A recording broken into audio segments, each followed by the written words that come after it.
सेवा समवाय समिति कोटी कोटी टंका हेरफेर होइथिबा नै अभियोगरे निलंबित संपादकଙ୍କ नारे एतला बांकी थाना एतला दायल कले समवाय विभागर एआरसीएस दायित्व हस्तांतर पाई कड़ा निर्देश थिले मध्य संपादक न शुणिबारु बाध्य समवाय विभाग कठोर रहिछि।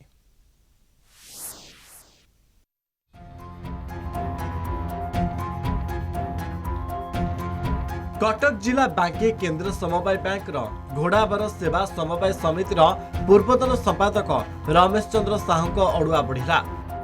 सेवा समवाय समितिर कोटी कोटी टंका हेरफेर अभियोग निलंबित संपादक नारे एतला बांकी थाना एतला दायर कले समवाय विभाग एआरसीएस दायित्व हस्तांतर पर कड़ा निर्देश थिले मध्य संपादक न शुणिबारु बाध्य होई समवाय विभाग कठोर होईछि। जो माने आगुर लोन करिसंती एटा नौट बाहर तार समय अछि करा जाए किंतु सेटा सुनतु कोन केते करिछि आगुर खरीपिरे केते करिछि बेले आमे सुनुछु किंतु बाकी जो मानकर अछि हेई पारिनी आमे चाहूछु जे जदि तार कोन समस्या अछि समाधान हो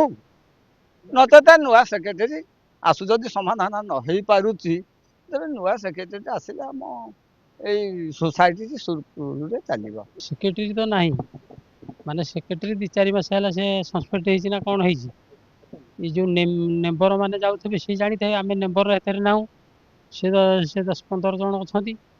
जे बिचा आमे जदि कमिटी की जातु सिना जानतु कोन होइछि कहतु जदि सेक्रेटरी आसिले तासी अपकृत हेबे अच्छा सेक्रेटरी नहले कोन हबो।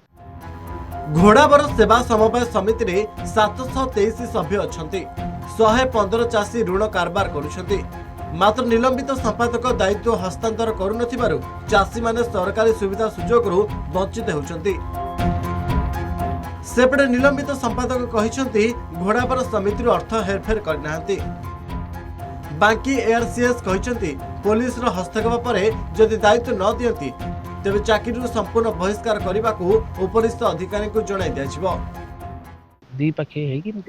मते मनारे एलिगेशन कले जोटा कि सस्पेंड हेछि कोन एलिगेशन कले ए लोक लोन फोन जो दिया छि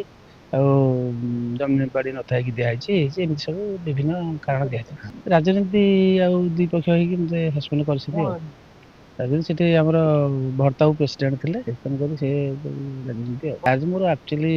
बोर्ड मते रजिस्टर करथिले सेटा को एसएससी महोदय ग्रहण कले नहीं कल नानी तुम आगे चार्ज दब तापर तुम रजिस्टर कथा पछरे बुझा ए तदंत कले जଣା पड़िबो चार्ज दवा परिवर्ते काली कोन करचंदी हमर जो डीओ धान रेशन करथला हे रूम टाको माने प्रेसिडेंट आ रमेश साहू ताला पके दैचंदी बर्तमान हमर धान रेशन बंद अछि हम हेति पे आनि कि एफआईआर दैछु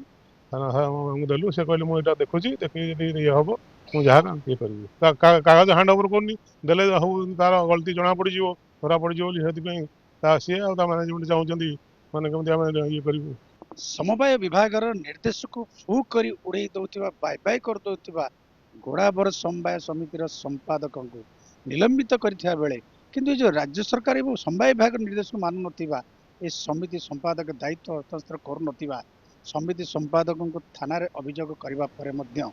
एबे चाकरी रु तुरंत बहिष्कार करबा पई साधारण दाबी होउछ। कटक जिला बांकीरू पूर्णचंद्र साहू कलिंग टीवी।